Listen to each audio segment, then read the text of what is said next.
Bon, ça y est, je peux y aller, tout est prêt là? Eh bien, action!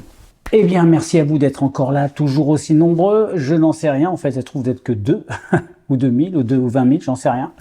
En tout cas, peu importe, même si vous êtes 2, je vais vous raconter des histoires aujourd'hui. Alors, c'est pas des histoires, c'est ce que j'appelle la revue de presse du paranormal. Ce sont des phénomènes paranormaux qui se sont récemment passés et qui sont parus dans la presse.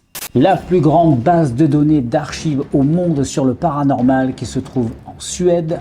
En Angleterre, 2 personnes sont surprises par un Bigfoot. Et enfin, une couronne de fleurs qui se met à bouger toute seule lors d'un enterrement. Et on a les images.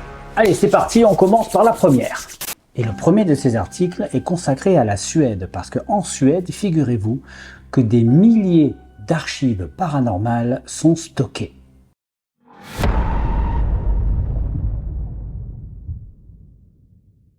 Si en France il existe l'IMI, l'Institut Métapsychique, qui rassemble depuis 1919 des archives liées au paranormal, en Suède, probablement que peu de personnes ont entendu parler de l'AFU. Archives for the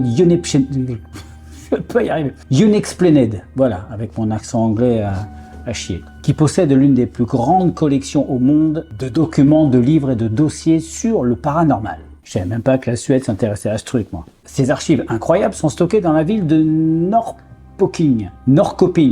Oui bon, ça va, hein. Norrköping.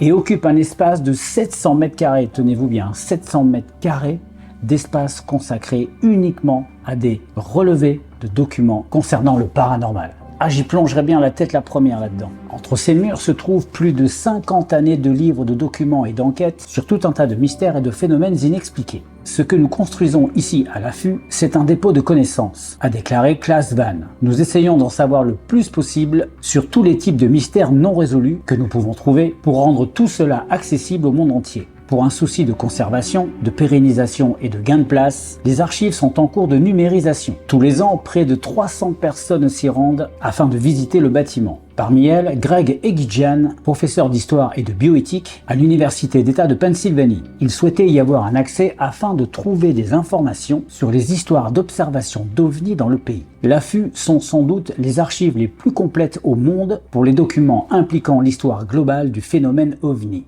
On ne peut pas étudier le sujet à fond sans consulter les dossiers qu'elle renferme, a déclaré Greg Egidian. C'est pour vous dire à quel point ces dossiers sont considérés comme importants. Une fois les archives numérisées, le public pourra alors y avoir plus facilement accès. Il y a des pays, on dirait pas, on a l'impression qu'ils se désintéressent ou qu'on n'en entend jamais parler, mais en fait, certains ont même la base de connaissances la plus approfondie et la plus complète qui se fait au monde au sujet de phénomènes paranormaux.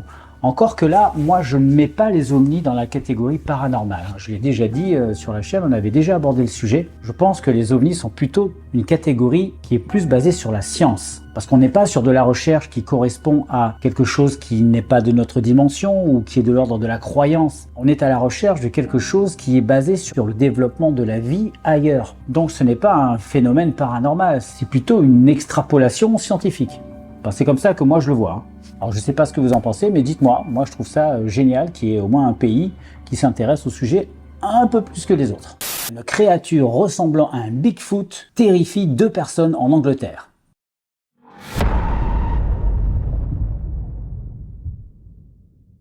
L'homme singe, appelé différemment en fonction des pays, le Yeti au Tibet, le Bigfoot aux USA, le Sasquatch au Canada, où des témoins disent l'avoir vu, fait à nouveau débat. Cette fois, c'est en Angleterre que l'homme singe a visiblement été aperçu. Tous affirment avoir aperçu une créature bipède grognante. Un peu comme ça d'ailleurs, je sais pas si vous l'avez entendu. Grognante. C'est mon estomac qui a grogné en même temps. J'ai eu un coup de speed. Le Bigfoot aurait été vu et entendu à plusieurs reprises autour des lacs de la région Southdown. Certains des témoins sont des pêcheurs qui affirment avoir aperçu et entendu cette créature sur un terrain accidenté à très forte pente. Je me sentais littéralement terrorisé. C'était un sentiment que je peux honnêtement dire n'avoir jamais ressenti de ma vie, a déclaré Mike Brown. C'était vraiment comme si quelque chose m'observait et que je n'étais pas le bienvenu. Je pense que l'environnement déjà plongé dans l'obscurité n'était pas très accueillant. Cela semble assez dangereux déjà de partir à sa recherche de jour, alors imaginez de nuit. Quand vous ne pouvez voir aucun signe évident à la lumière des torches, cela fait vraiment peur. Et je sais de quoi je parle, je sais ce que c'est que de balayer des lampes torches au milieu des bois la nuit, ça je sais ce que c'est. Michael Brindon, un autre témoin, dit avoir vu la créature courir près d'un lac. Je somnolais sur ma chaise à côté de mes cannes à pêche quand j'ai été réveillé par un fort grognement sur la rive opposée. La créature, quelle qu'elle soit, semblait courir très vite et sur 2 pattes. Donc on en revient effectivement au bipède. Peut-être un monsieur très poilu qui faisait son footing, allez savoir. Surpris et apeuré par ce qu'il venait de voir et d'entendre, l'homme a rapidement remballé ses cannes avant de quitter les lieux. Les poils sur mes bras se sont dressés, se souvient-il. Pourrait-il vraiment y avoir un Bigfoot qui rôderait en Angleterre ? Un ou plusieurs. Il est important de souligner que dans de nombreux témoignages de Sasquatch, de Yeti ou de Bigfoot, les recherches menées ont souvent trouvé une origine animale ou humaine. Tout récemment, dans l'État de Washington, le Bigfoot présumé s'était avéré être un jogger. Je viens de le dire. Il se peut tout à fait que nos 2 témoins soient tombés sur un animal connu ayant un comportement un peu inhabituel. Quoi que ce soit, j'espère ne plus jamais voir ça, a déclaré Michael Brindle. Bon, là on est encore dans des observations de loin, on est encore dans des interprétations, on est encore sur cette forme d'observation qui fait qu'on ne peut rien affirmer. Encore, la personne aurait dit il était devant moi, il m'a touché, il m'a renversé, ou je sais pas, là on pourrait avoir une description précise, et en fonction de la personne en elle-même, est-ce qu'elle est fiable, est-ce que c'est quelqu'un qui est de bonne foi, on peut raconter n'importe quoi de bonne foi. On peut croire avoir vu certaines choses, mais quand on y croit, eh bien on est sincère. Donc tous les gens à qui la personne va le raconter vont dire oui, il était très sincère. Mais ça ne veut pas dire forcément que ce qu'il a vu était vrai. Et sur le Bigfoot notamment et plus particulièrement, c'est compliqué parce que si le Bigfoot existe, eh ben ça voudrait dire que il a des centaines de milliers d'années ou au moins des dizaines de milliers d'années et qu'il se reproduit. Et s'il se reproduit, il doit y avoir forcément des cadavres quelque part, des squelettes, des Bigfoot qui sont morts, qui sont tombés dans les trous ou j'en sais rien, qui sont morts de vieillesse. On aurait dû trouver depuis le temps des vestiges, des squelettes. C'est vraiment pour moi le cryptide le plus étrange parce que on a aussi des témoignages de scientifiques qui ont étudié des poils qui ont été prélevés sur des lieux d'observation de Yeti et il s'avérait que ces poils étaient d'origine inconnue. C'est-à-dire que dans toute la sphère animale, il n'y en avait aucun qui correspondait à ce type de poil génétiquement. Ce n'était pas un poil humain, ce n'était pas un poil animal. Et ce, sur plusieurs affaires, notamment aux États-Unis, que manifestement, l'animal est pacifique, puisque personne n'a jamais été attaqué, personne n'a jamais été tué, personne n'a jamais été enlevé. C'était des observations, toujours de loin. Si cet animal, si cette créature existe, eh bien manifestement, elle n'est pas dangereuse, parce qu'elle n'a jamais attaqué personne.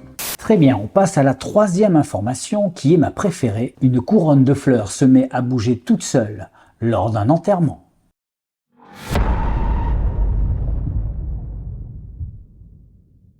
Une couronne de fleurs a été mise en cause lors d'une veillée funéraire. Ça s'est passé en République dominicaine. Terre de légendes, de sorcellerie. Les personnes en deuil ont été stupéfaites de la voir osciller de droite à gauche soudainement, alors que personne ne l'avait touchée, et tout ça sans aucune explication. Et devant la foule. La scène pour le moins déroutante se serait déroulée lors d'un service commémoratif dans la municipalité de Villa González. L'incident pour le moins paranormal a été filmé et la vidéo mise en ligne a fait le buzz. Devenue virale, les images montrent la couronne de fleurs bouger toute seule. Comme on peut l'imaginer, la vidéo a suscité de nombreuses réactions. Beaucoup ont avancé l'idée qu'une entité ou un esprit était responsable du mouvement. D'un autre côté, des observateurs plus sceptiques ont fait valoir que le mouvement était provoqué par le vent ou qu'il s'agissait peut-être d'une farce astucieuse, tout en sachant qu'il serait malvenu de faire une telle blague lors d'une veillée funéraire. Quant à la possibilité que les fleurs auraient pu bouger à cause du vent, cette explication fait également un peu défaut, car les personnes en deuil l'auraient sûrement compris rapidement. Moi, c'est vraiment le phénomène qui m'étonne le plus, parce que quand on regarde bien le mouvement, on voit bien qu'au niveau des pieds, il n'y a rien qui se passe, il n'y a pas l'air d'avoir de câble, il y a, comme le journaliste dit, je veux dire, si c'était une farce, c'est quand même assez malvenu lors d'un enterrement. Et puis les autres fleurs ne bougent pas, ça peut pas être le vent. Lorsqu'il y a du vent, les voilures bougent, les robes des femmes ou les chemises bougent aussi, les cheveux bougent. Là, cette couronne oscille dangereusement au point presque de tomber. Donc c'est un phénomène bizarre. Si ce n'est pas un fake, c'est incroyable. Voilà, on va passer à la petite fac. J'espère que ces 3 petites histoires vous ont plu. Alors, une première question de Damien qui me demande « Bonjour David, quelle est ta couleur préférée ?» J'ai vraiment besoin de te le dire. Bon, je vais prendre une autre question, bien sûr, parce que celle-là était un peu rapide. Alors, une question de Christelle. Christelle qui me dit « Bonjour David, j'adore tes vidéos, surtout continue comme ça. » Merci beaucoup Christelle. J'ai une question. Ne penses-tu pas que rester seulement une soirée dans un lieu hanté ne risque pas de t'empêcher de voir des phénomènes qui seraient peut-être arrivés le lendemain ou le surlendemain? Une soirée, n'est-ce pas un peu court? Merci pour ta réponse. Non, oui, bien sûr, je pense que ce que tu me dis se défend, mais ce n'est pas le concept de la chaîne. Le concept de la chaîne, c'est de vous offrir une exploration paranormale toutes les semaines, une fois par semaine. Et je ne peux pas rester 2 jours dans un endroit ou revenir 3 soirs d'affilée dans un endroit et en même temps pouvoir avoir le temps nécessaire de publier une vidéo par semaine. C'est pas possible. Dans ce cas-là, vous faites comme... en fait, c'est deux concepts différents. Il y a les formats courts et les formats longs. Ce que j'appelle format court, c'est-à-dire qu'on reste pas très longtemps sur le lieu, mais on va multiplier les lieux. Par exemple, quelqu'un comme Gus DX, lui, il va faire 4, en moyenne 4-5 par an exploration, enquête paranormale. Mais lui, il va y rester plusieurs jours, il va faire énormément de recherches, de documentation. Il va vraiment aller au bout des choses dans le lieu. Mais malheureusement, avec ce type de travail, vous ne pouvez pas sortir une enquête par semaine. Ça demande trop de boulot. Donc, il ne peut en faire que 4-5 par an. Moi, le concept de ma chaîne, c'est une exploration paranormale par semaine. Alors oui, effectivement, je reste beaucoup moins longtemps sur les lieux, mais l'avantage que j'ai, c'est que je fais beaucoup plus de lieux. Évidemment, 4 lieux par an explorés à fond, c'est génial, mais en même temps, je fais 48 lieux potentiellement hantés par an. Donc, même si je reste pas longtemps, statistiquement, j'ai, je pense, autant de chances que Gus, mettons, de trouver un phénomène paranormal, parce que je vais en faire beaucoup. Je vais pas rester longtemps, mais je vais en faire beaucoup. Lui, il va rester longtemps sur les lieux, il va aller au bout des choses, mais il va en faire moins. Donc, vous voyez, l'un dans l'autre. Merci pour ta question. Allez, je suis paradin, je vais en prendre une autre. Il faut que je vous dise, je n'ai plus de questions de merde. Vous l'avez remarqué, vous avez été nombreux à me dire David, il n'y a plus la question de merde. Alors, je me suis déjà exprimé dans précédentes vidéos, mais il n'y en a plus parce que j'en ai plus. Les gens ne viennent plus m'insulter dans les commentaires. Alors, j'avais déjà émis l'hypothèse, on me l'avait dit, maintenant, ça commence à se savoir. Oui, bon, peut-être que ça vient de là, peut-être pas, je sais pas, mais en tout cas, pour l'instant, je n'en ai plus.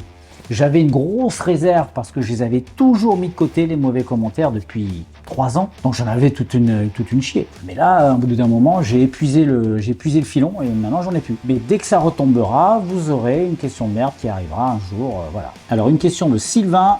Sylvain qui me dit « Mais comment fais-tu pour ne pas avoir peur ?» Alors c'est une question que j'avais déjà eue, hein. Mais bon, j'y réponds. Pour vraiment que vous compreniez que je suis comme tout le monde, hein. Il faut faire la différence entre avoir peur et se laisser dominer par sa peur et avoir peur mais quand même y aller. La différence, elle est juste là. Moi, je suis tellement curieux, je veux tellement savoir que mon désir de savoir est toujours plus fort que ma peur. Ma peur, elle est là. Elle est latente. Des fois, elle ne se voit pas parce que je suis assez détendu, mais il y a toujours un stress. Bien sûr, avec le temps, on s'habitue. On s'habitue à l'obscurité, aux ombres, au contexte, mais on n'est jamais serein dans ce genre de situation. Jamais. Personne. Et nos sens sont tellement en éveil lorsqu'on est dans le noir, à la lampe torche, comme ça, que ce soit dans les bois ou dans un château, que en fait, le moindre bruit, le moindre son, la moindre sensation, on va l'extrapoler, forcément. Et c'est là où nous, en tant qu'explorateurs, enquêteurs, c'est là où on doit être capable de faire la part des choses et de ne pas surinterpréter les choses. Parce que forcément, c'est obligé qu'on surinterprète. Et ensuite, on essaie de réfléchir. Et c'est pour ça qu'il y a une partie analyse dans toutes mes vidéos, pour justement prendre du recul sur ce qui s'est passé, laisser le côté effet de surprise, et bien réfléchir, est-ce que ça c'est vraiment ce que j'ai cru entendre ou est-ce que c'est autre chose? Mais le sentiment de peur, il est là, il est toujours là, même après 4 ans. Hein. À chaque fois que je me rends dans un lieu, le plus dur, c'est la première demi-heure. Elle est horrible cette demi-heure. Voilà, vous devez commencer, après vous rentrez dans votre exploration, vous faites un premier repérage, vous commencez à savoir où sont les pièces. Là, la tension redescend très légèrement, mais voilà, c'est fluctuant. Dès qu'il va se passer quelque chose, vous allez monter dans le rouge. J'espère que j'ai répondu à ta question. Merci beaucoup. Alors, quelques petites infos. D'abord, je voudrais faire une petite dédicace, 2 petites dédicaces. Une dédicace à Jean-Paul de Tricourt. Hein. Jean-Paul, t'inquiète pas, je réponds pas toujours parce qu'il faudrait vraiment que je prenne le temps de prendre détail par détail ce que tu m'envoies, mais tu m'envoies des pavés tellement énormes que t'es pas le seul à m'en envoyer des gros courriers. Mais t'inquiète pas, je lis tout ce que tu me dis, voilà, ça fait son chemin, t'inquiète pas, j'en tiens compte. Voilà, c'est juste ce que je voulais te dire. Et je voudrais remercier sur la dernière vidéo, Ombreline, je sais pas comment ça se prononce, Ombreline, qui m'a fait une analyse que j'ai jamais vue, mais vraiment minute par minute, un truc hyper développé. Et merci surtout d'avoir pris le temps de reprendre tous ces moments de ma vidéo pour en faire une analyse, hein. J'ai bien lu attentivement et je voulais te remercier pour ça. Merci beaucoup de l'attention que tu veux bien me porter. Alors samedi, la vidéo de samedi, devinez quoi? Eh bien, je suis retourné dans cet hôtel où vous m'avez demandé de faire une contre-enquête. J'ai voulu battre le fer quand il était chaud. Habituellement, c'est vrai que je fais des contre-enquêtes 1 mois, 2 mois, 3 mois, 5 mois après. Là, je me suis dit, j'y retourne tout de suite. Et donc là, vous aurez coup sur coup la partie 1 qui était samedi dernier et maintenant la partie 2 qui va sortir samedi avec la contre-enquête. Je ne vous en dis pas plus. Voilà, c'est tout pour la vidéo de mercredi, j'espère que ça vous a plu.